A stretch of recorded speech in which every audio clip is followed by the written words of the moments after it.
But certainly, I thank again Christine Graham for her work on the Act, and look forward to working with her in the future, Presiding Officer. Perhaps. Thank you, Minister. That ends general questions. Before we move to the next item of business, members who wish to join me in welcome to the gallery Professor Manuel Hassassian, the head of the Palestinian Mission in London.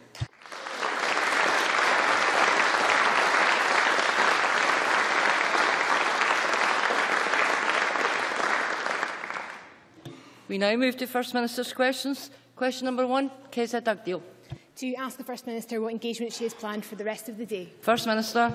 Engagements to take forward the Government's programme for Scotland. Kezia Dugdale. Thank you.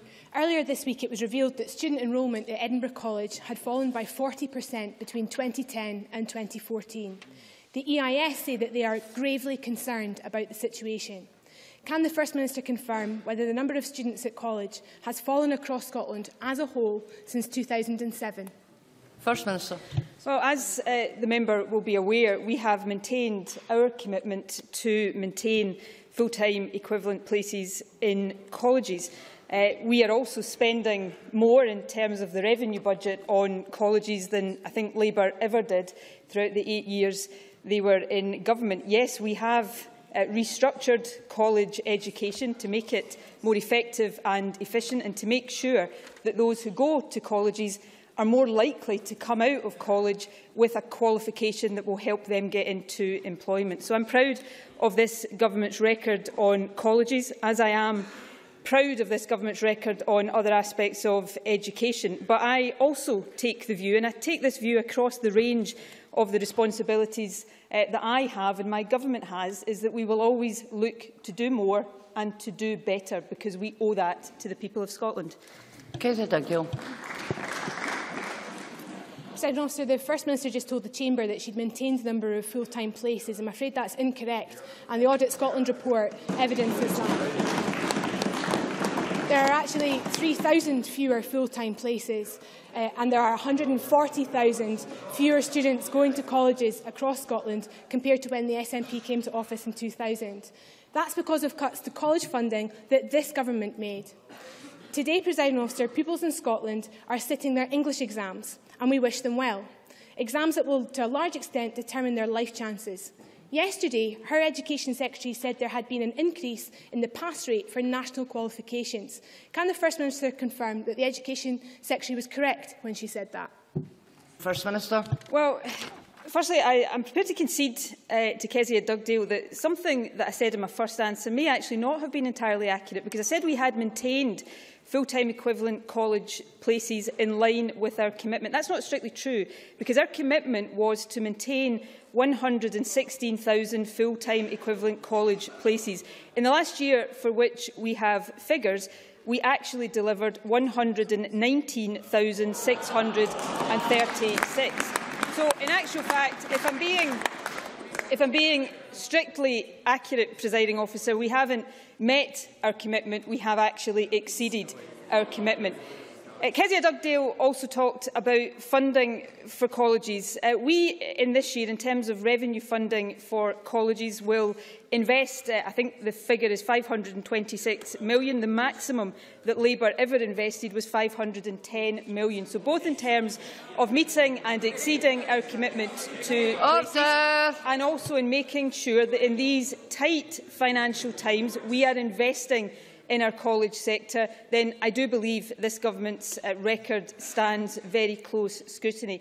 In terms of exam passes, we have record exam passes in Scotland. I don't take the credit for that, Presiding Officer. The credit for that goes to young people and their teachers in every single part of our country. Now, as I said at the end of my last answer, I will stand here and I will defend the record of this government, because I believe it's a good record, but I am ambitious for this country and for the people who live in it. So whether it's on education, whether it's on health, whether it's on tackling crime, I lead a government that will continue to aspire to do even better. And as long as we do, I hope that we will retain the trust of the people of Scotland that they put in us as recently as a week ago today. Kezia Dugdale. Ms Dugdale. Presiding Officer, the First Minister just said that there was record pass rates. Here are the facts. New analysis by Dr Jim Scott, an education expert at Edinburgh University, shows that the number of candidates in Scotland gaining level 3 to 5 qualifications dropped by 20% in the last year. 20%. A whopping 20%, presiding officer. That is 102,000 fewer candidates getting the grades they need to get on in life. The great strength of Scottish education known around the world has always been its breadth, but Dr Scott's analysis is devastating. It shows that pupils in Scotland are studying fewer subjects and getting worse results. And you know, it's not the fault of our teachers, who are dedicated and passionate about giving our young people the best possible start in life. So we know fewer people are going to college and that the number of pupils getting good grades is falling. So much of this is linked to what happens earlier in the education system. So given that, can the First Minister tell us what proportion of S2 pupils from the poorest backgrounds have the counting skills they need? First Minister. Well, the answer to that question is not enough, which is why I have very recently put a new focus on raising attainment and closing the attainment gap, a commitment backed by £100 million of funding so that we can do more to make sure that our young people, regardless of the background they come from, get the best education, the best start in life and the best chance to fulfil their potential. And I will never, ever stop working until we have reached a position where background is no barrier to any young person fulfilling their potential. But equally, I won't stand here and allow Kezia Dugdale to deduce the achievements of young people and their teachers across the country. We have record exam results. The number of higher passes up 3% from 2013 to 2014. School leaver destinations right now the best on record. 90% of pupils who left school during or at the end of the academic year 12-13 in sustained positive destinations in March 2014. Fewer young people leaving school with no qualifications at all, something we should all celebrate. The June 2014 Audit Scotland report found that exam performance has improved over the last decade against all 10 of the attainment measures examined. These are achievements not of this government, but achievements of young people, teachers and parents across the country. But yes, there is more to do.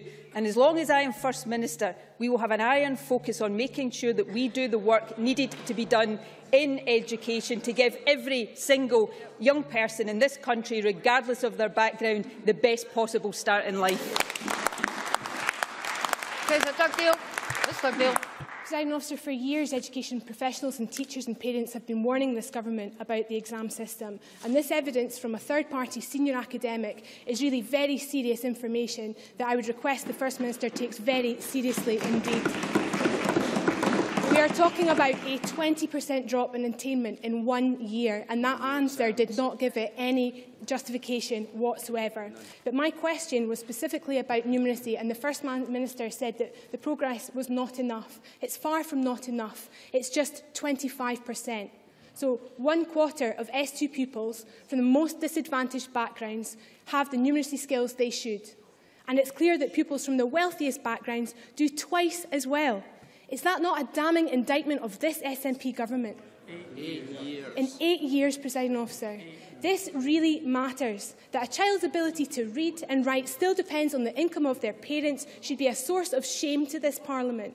After 8 years in office, the SNP's record on education is this. The vast majority of S2 pupils from the poorest backgrounds falling behind in numeracy, the numbers of pupils passing exams plummeting, and the number of people going to college falling dramatically.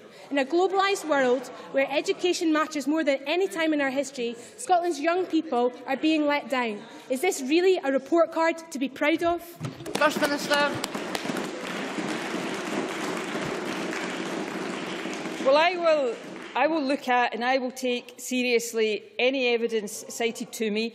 But more than that, I will make sure we act on that evidence, which is why, as I've already said, we have announced the Attainment Challenge backed by £100 million of new funding so that we can continue to build on the work that we've been doing to improve education, not just for those in our least deprived areas, but for every single young person in this country. There is nothing more important to me, and I'm sure I speak on behalf of people right across this chamber, than education. I think I said in this chamber last week or the week before, I wouldn't be standing here if I hadn't had the benefit of a great education. As First Minister, I owe it to every single young person across our country to ensure that they get a great education too, and that's a responsibility I take seriously. But let me turn to things like damning indictments and report cards, because Kezia Dugdale talks about the last 8 years. For the last 8 years, Labour in Scotland has played the same old tune, SNP bad, in every single thing that we do according to Labour. Well, the Scottish people issued their own report card on Scottish Labour just last week, and that report card resulted in Scottish Labour getting their worst election result, their lowest share of the vote in living memory. That's what the Scottish people think of Scottish Labour. Presiding Officer, I have heard this morning that there's a letter circulating. People are being asked to sign a letter to keep Jim Murphy in a job as Scottish Labour leader. I've only got one thing to ask Kezia Dugdale. Where can I sign? Question 2, Ruth Davidson. Ms Davidson. Thank you, Presiding Officer. To ask the First Minister when she'll next meet the Secretary of State for Scotland. First Minister. I have no plans at present, although I spoke to him on the phone yesterday afternoon. Ruth Davidson. Thank you, Presiding Officer. In 2 of her answers to Ms Dugdale, the First Minister highlighted the £100 million attainment gap fund brought forward by her government. Today, the SNP-dominated Education Committee has reported back on just such efforts by this government to tackle the worrying gap in attainment between children in our poorest communities and those in the better off. The committee says it's not clear how those efforts by this government will in any way help to close that gap. And yet, responding to legitimate concerns from this side of the chamber yesterday, the SNP's Education Secretary simply insisted that we had much to be proud of and issued an incoherent rant against school reform in England, which hadn't even been mentioned. It is a depressingly stock tactic to attack English measures in order to brush aside the problems in Scotland. We all know that this government has set aside £100 million to boost attainment, but if even an SNP-dominated Education Committee has no idea what effect it will have, what chance do the rest of us? First Minister.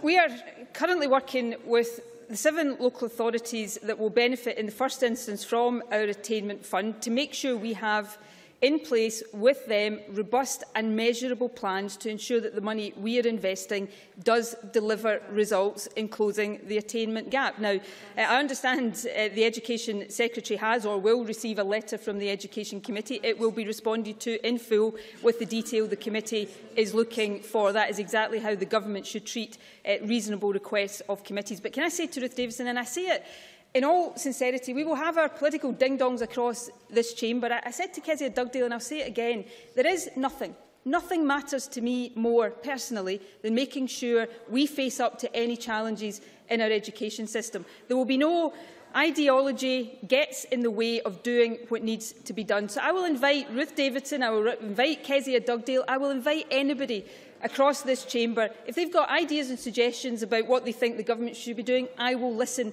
to that. I'm not going to make any excuses. I'm proud, and I've read out, I won't do it again, I've read out the achievements of young people, teachers and parents across this country. We've got a good education system. The OECD's PISA study shows Scotland is narrowing the attainment gap, but there is much more work to do, and I am absolutely determined that we do it. Ruth Davidson.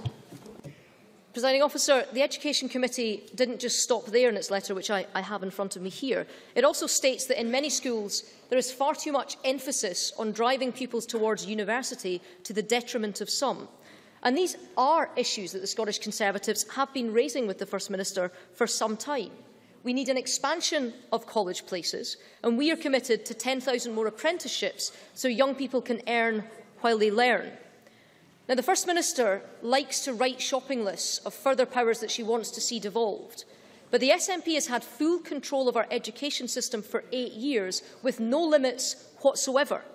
And yet, in that time, this government has slashed college places. Order. It has presided over a slump in both literacy and numeracy standards, and it has got Scotland to a position where far fewer youngsters from poor backgrounds are now going to university than anywhere else in these islands. So isn't it the case that on school standards, in university attendance and at college, Scotland's poorer children are now getting a worse deal than they did when the SNP came to power? First Minister. No, that is absolutely emphatically not the case. And just as an aside, let me offer the view that swinging austerity cuts to the Scottish Government budget doesn't amount to no limitations on what this government can do. But that is an aside, because I take seriously our responsibility. Now, Ruth Davidson mentioned university education. Let me say two things about that. Firstly, when a young person wants to go to university and aspires to go to university, they should have the opportunity to do so regardless of their background, just like I did when I was a 17-year-old. So that's why we set up the Commission to look at tackling inequality in access to university, because I want a young person born today to have the same chance of going to university regardless of their background. But the second point I would make is this, and if Ruth Davidson wants to stop talking at me across the chamber and listen to it, we may actually manage to get some consensus going here. The second point I would make is this one. Where a young person doesn't want to go to university or wants to pursue a career in a different direction, they should be supported to do so. That's why we are delivering record numbers of modern apprenticeships. I visited GSK in Irvine a few months ago perhaps it is now, talking to young people who would have been perfectly capable of going to university but chose to follow the vocational route instead. We are supporting young people who want to do that. We also set up the Wood Commission on developing Scotland's young workforce, and we are investing the resources to take forward the recommendations, making sure there are the right links between schools and businesses, making sure that young people know all of the options that are open to them and then have the support to follow the options that they think are most appropriate to them. So whether it's on early years, whether it's on school education, whether it's on college education, or whether it's on access to university without the burden of tuition fees, I hasten to add, this government will never ever, as long as I'm in charge of it, shy away from our responsibility to give our young people the best education and the best start in life. Dennis Robertson. Thank you, Presiding Officer. The First Minister will be aware of the recent announcement by Subsea 7 in my constituency of over 400 job losses to the energy sector. This is on top of, obviously, job losses we've had announcements of over the last few weeks. Will the First Minister consider meeting with the energy sector in the North East to try and ensure that we don't have a situation where the job losses mean that we can't fulfil our contracts in terms of extracting the energy and ensuring that we've got a skilled force of the future? First Minister. Well, the Scottish Government, Fergus Ewing in particular, meets regularly with companies working in the energy sector and in the oil and gas sector in particular. The Energy Advisory Board will meet shortly, and I will continue to also meet regularly and appropriately with companies and other interested individuals. Subsea, the company cited by Dennis Robertson, is one that the Government knows well and will continue to be in contact with.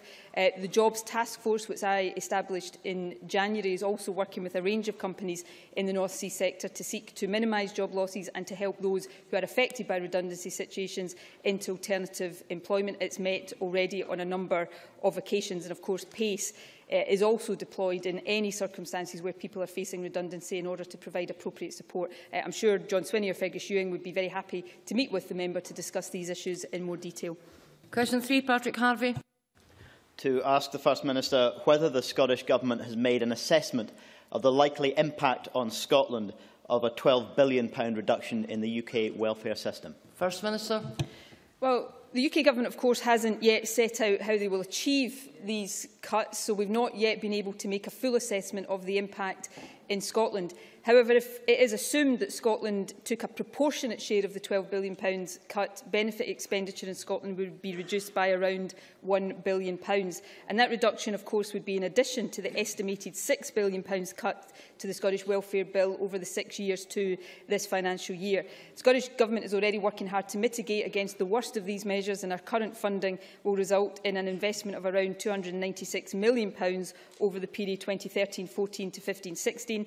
I want to see an alternative to these measures because I do not believe that it is right that we continue to see some of the most vulnerable people in our society being placed into poverty or pushed further into poverty. Patrick Harvie. Well, we can't know what the impact of these cuts will be, given that the Conservative Party committed to them without caring how they're going to be achieved. No wonder, then, that one of the attendees at the Poverty Alliance event here last night told me that she has never seen such a tangible level of fear amongst so many people in the face of this threat to what remains of the welfare state.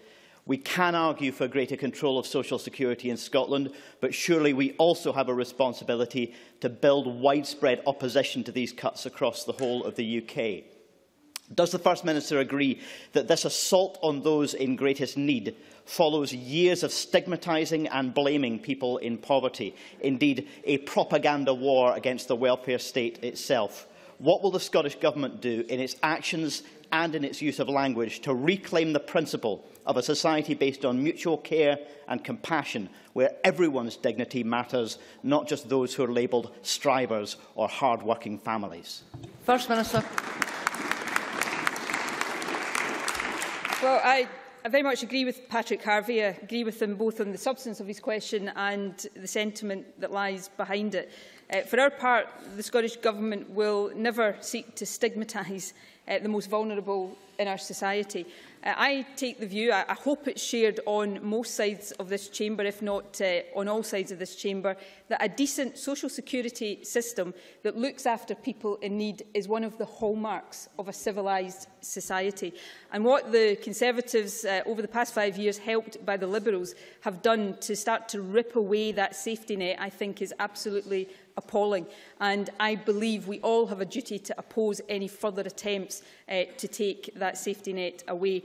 Patrick Harvie rightly talked about the lack of care taken over the detail of the £12 billion cuts. I mean, I can't have been the only person completely and utterly appalled to hear Ian Duncan-Smith 3 days before the general election say this: as soon as we've done the work and had it properly modelled, then we'll let everybody know what the impact is. That really does sum it up. So this government will continue to do a number of things. Firstly, we will continue as far as we can, and as I said yesterday, there will be a limit to how effectively we can do this, but as far as we can, we will seek to mitigate the worst impact of those cuts. Secondly, as Patrick Harvie has invited us to do, we will be part of marshalling the opposition to £12 billion additional of cuts to our welfare budget. But thirdly, and most importantly, and I repeat what I said yesterday to Labour, please be part of this. We will do everything in our power to wrest the powers over welfare out of the hands of the Tory government and put them into the hands of this democratically elected Parliament. Question 4, Clare Adamson. Thank you, Presiding Officer. To ask the First Minister how Scotland compares to EU member states on the issue of LGBTI equality. First Minister. Well, I'm very proud of Scotland's record as a leader in LGBTI equality, and I'm delighted that ILGA Europe last week recognised us as the best European country for legal equality for LGBTI people, ranking Scotland ahead of the UK as a whole. We were the first national government in Europe to fund a transgender rights project, the first country in the UK to consult on introducing same-sex marriage, and Pride House Glasgow at last year's Commonwealth Games was the first Pride House to receive government support. But although we've made great progress, there is still room for improvement, and that's why we continue to work closely with stakeholders like the Equality Network to help ensure that LGBTI people experience full equality in all areas of their lives. Clare Adamson. Thank the First Minister for her answer and agree that while it's encouraging Scotland is leading way, there is still much work to be done.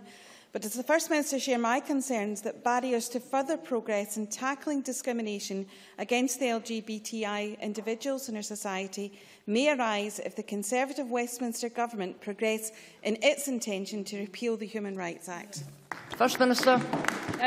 Yes, I do agree with that. The Human Rights Act matters because it protects the rights to which everybody in our society is entitled.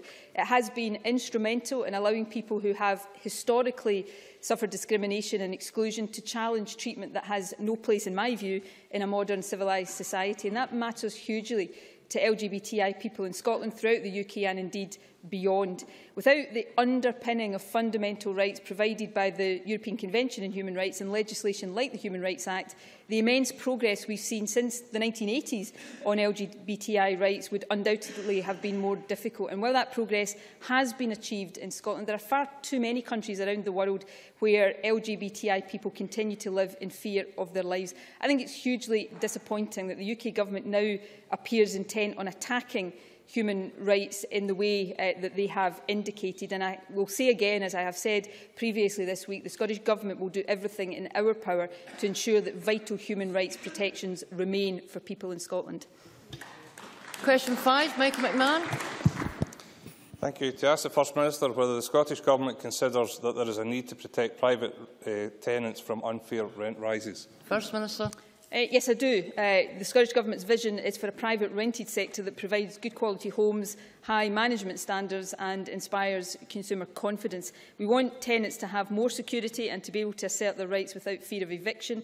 That's why we've consulted on a new tenancy for the private rented sector, which proposes to end unpredictability in rent increases by prohibiting more than one rent increase a year, with 12 weeks' notice required for any change, and also protection for tenants against unfair or excessive rent hikes through a process of adjudication. Michael McMahon. Can I thank the First Minister for a response? While there is widespread support for the Government's plans to simplify and clarify the private rented sector tenancy system and improve security of tenure by removing the no-fault grounds for repossession, does the First Minister recognise that there are also concerns that by holding a second consultation, this could mean that the timetable for legislation is in danger of slipping, and that the Government's proposals do not go far enough to make the private rented sector secure, flexible and affordable for tenants? So while we wait for the bill, could the First Minister confirm whether she supports the reintroduction of rent controls? Does she believe that tenants' welfare should be put first and that tenants must be protected by being given sufficient and justifiable notice to leave by landlords? First Minister. Well, it is all these objectives that have led to us consulting in the way that I have outlined. The consultation that I referred to and that Michael McMahon has referred to attracted over 7,500 responses. They are to be analysed by an independent social research company. We expect to publish their findings in early August, and we've committed to introducing a bill to Parliament this autumn, so we are determined to keep that timetable on track. We do want to see a private rented sector that provides good quality homes and high standards of management, and make sure that tenants who live in these homes have the protection that they deserve. So we've consulted on a range of proposals around a new tenancy and around some of the issues to do with rent increases that Michael McMahon speaks about. We are serious about tackling these issues, but I'm sure all members will understand that having embarked on this consultation, it is absolutely essential that we now complete this process. Jim Hume. Thank you, Presiding Officer. I'm glad to hear and look forward to the new modern tenancy regime where rent rises will be more proportionate. But will the First Minister and her government support tenants to have the right to stay longer than the current 6 months in their homes? First Minister.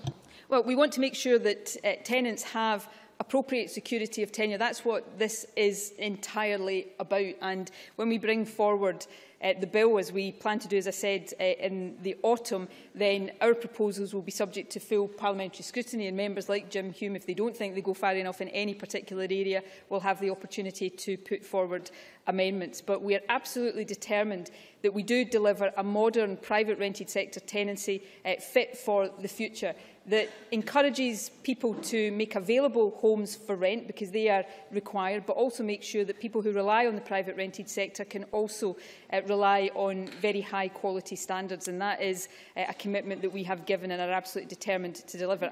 The last point I would make in this, of course, is that while this is hugely important, the way ultimately to improve the affordability of housing is to increase supply of housing. And over the lifetime of this Parliament, our planned investment in affordable housing will exceed £1.7 billion. We're 3/4 of the way into our 5-year target for affordable housing and are confident that we're going to meet that target. Question 6, Liz Smith. To ask the First Minister what the Scottish Government's response is to the concerns raised by the charity Clan Childlaw regarding the data sharing aspect of the named person legislation. First Minister. The named person service has been developed very carefully over more than a decade with extensive input and wide support from experts. It seeks to put the best interests of every child and young person at the heart of decision making. We have been very clear that information should only be shared in a manner that is proportionate and respects the views of children and young people and, of course, within existing legal frameworks. It's worth also pointing out that in January, Lord Pentland rejected the petition against the named person on all grounds and ruled that it did not contravene ECHR or EU law. Liz Smith.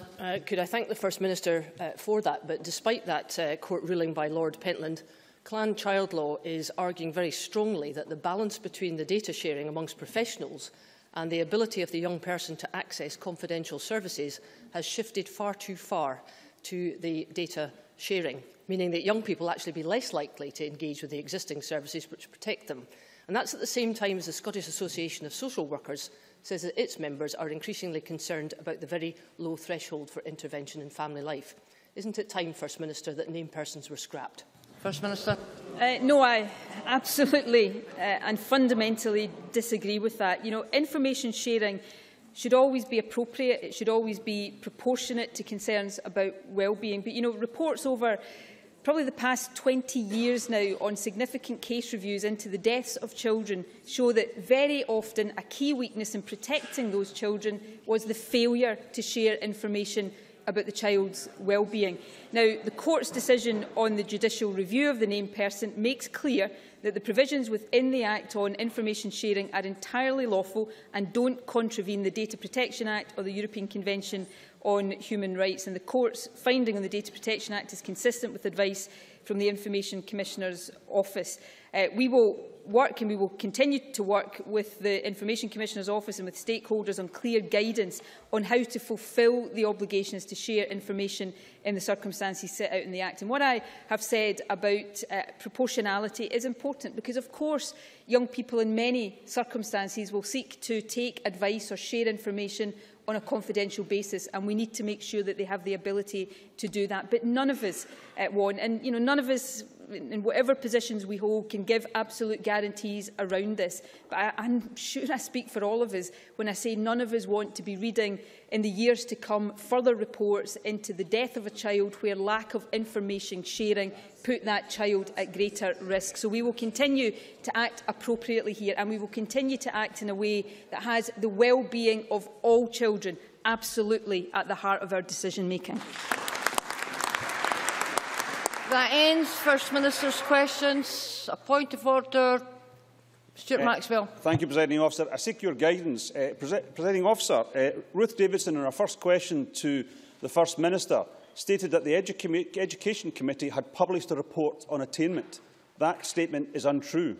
The Education Committee wrote to the Cabinet Secretary for Education to seek the Government's views on a number of questions raised by submissions to the committee on the education inquiry into attainment. Secondly, Ruth Davidson then went on to suggest, and strongly suggest, that the committee had taken a view and in fact reached conclusions on those submissions to our inquiry. That is also untrue, and I would ask how a member can get the record corrected so that Ruth Davidson does not tell something to this chamber which is frankly untrue on at least 2 points.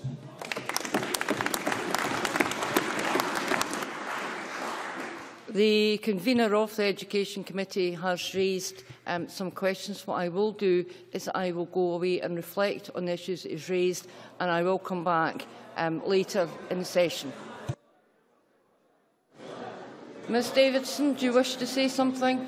I would happily respond to the convener of the Education Committee, Presiding Officer, and I take this opportunity to do so and have it recorded on the record. I made clear in my exchange between the First Minister and myself that it was a letter. I even said that I had a copy of the letter here. Order! Order! Let us hear Ms Davidson. And I'm happy to read directly from it. It says, there is clearly a desire for improvements to be made to our education system in order to ensure that far more pupils leave school and achieve a good outcome, be that a job or further education that leads to a job. It is not clear, however, The extent to which the efforts underway and the further improvements suggested will serve Ms to narrow the Davidson, gap that in is not a point of order. I can read the official report as well as anybody. What I did say was I will go away and I will reflect on it and I will come back. That ends First Minister's questions. Members who are leaving the chamber should do so quickly and quietly.